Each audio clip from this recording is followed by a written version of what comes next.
There has been an abrupt change in the 2016 Republican primary field. The latest national poll shows Scott Walker with 25%, leading Jeb Bush by 8 points.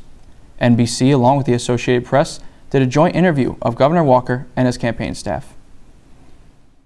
I would just like to point out that I was the only governor to win a recall election. One of maybe 3 who have actually been recalled and had to battle a recall election. James Madison University was the site of a stimulating interview of Governor Scott Walker and his campaign staff on February 26, 2015. NBC brings you these abridged highlights underscoring immigration, the war on ISIS, and the governor's image as a presidential candidate. Are you really a supporter of a stronger border, or do you believe that we need to reform our system as it is? Because before you said that we need to enforce the legal system as opposed to reform it. So I'm unclear on where your stance on that is. As far as entering the United States, obviously everybody should do it legally. I am against people entering the country illegally, as I'm sure most other people are. I believe there should be an easier path to citizenship if you take the proper steps. Do you support a path to citizenship for the millions of illegal immigrants who are already in the United States? I'm going to defer to my campaign staff for that question. Obviously, since we want the borders to be secure, we do want people to enjoy the American experience that we all enjoy and love. So we definitely would support allowing people to become citizens in America that are legal here. So you support a legal pathway to citizenship for illegal immigrants in the United States? Currently, yeah. The point is the future, because right now, Mr. Walker is not the president, and he may not agree, obviously, with a lot of the immigration policies that we have enacted, but the situation is still the same, and the immigrants are here. And we are trying to change the future, but as of right now, that's probably the best approach we could take. Governor Walker, today there are great challenges of considerable gravity on the international front. The rise of ISIS, instability in the Middle East, Russian aggression, and climate change, to name a few. What credentials do you have regarding foreign policy that might help you manage these issues? Well, I am accustomed to going other places, as most governors are not. For instance, I just returned from a trip from London. I was over there trying to help Wisconsin and foreign investors. So foreign investors would come to Wisconsin and invest in our state and our economy and our infrastructure.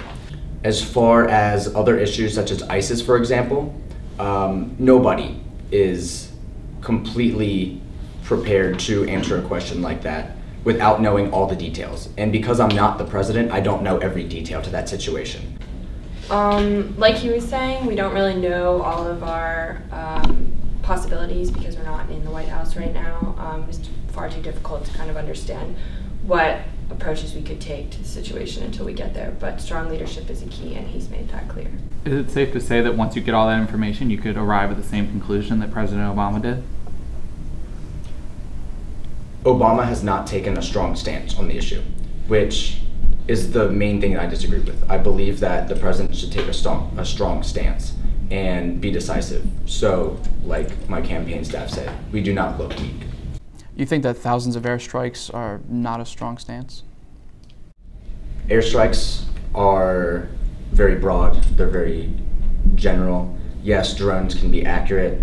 However, just dropping bombs is not accomplishing anything. This is not a country we're attacking, it's a group of people. You don't know who the enemy is. They don't bear a flag on their arm. They do not wear a uniform.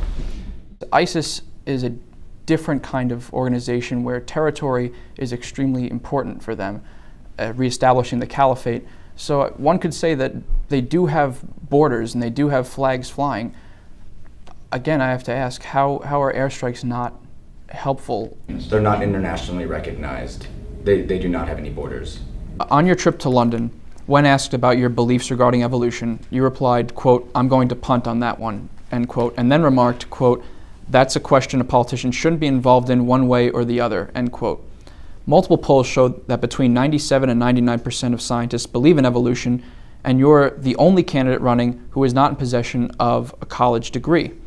Considering the current state of world affairs, How do you think it would look to the international community if the United States elected a president who was without possession of a college degree, uncertain about evolution, and had little to no foreign policy experience? Talking about things such as evolution should not be something that concerns, should not be the main concern of voters. It should be, what am I going to do for the country? What have I done for the state of Wisconsin? I believe is much more important. Governor Walker and staff of Governor Walker, Associated Press, thank you for joining us for this joint interview. There is little doubt that Governor Walker is the surging candidate. However, this increased viability for nomination has placed him in the national spotlight, and his stances need clarification.